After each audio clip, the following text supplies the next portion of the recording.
at home, I always feel that my father is a difficult audience. Because whenever I speak with him, he gives me a challenge, and I find that, okay, how do I convince him? And then I got married. So I found another difficult audience. But then Toastmaster Jyoti, the way you handled this difficult audience was much, much beyond that. And you started with certain beautiful points that I noticed out was one, hinges. Your story throughout had hinges.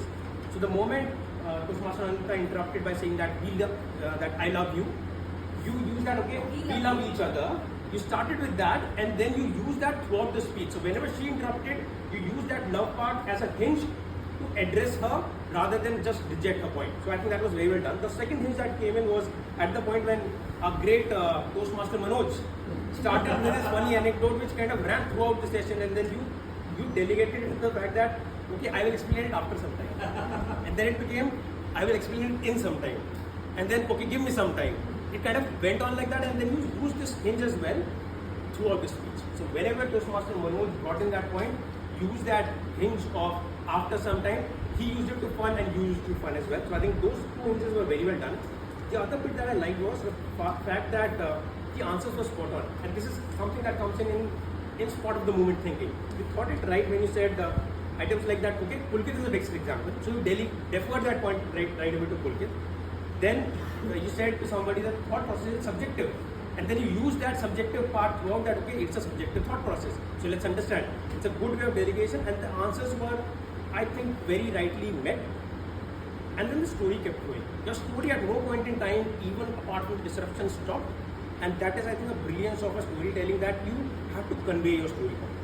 And the best part was that you were positive flow. So you smiled, you kept your patience, you never lost that faith that, okay, what I am saying people will kind of have an objection to. I think that was beautifully done. If I may challenge you with certain recommendations, I have two of them. The first one is the repetition of the core project. So I feel at every interruption that you do, the ad car example should come.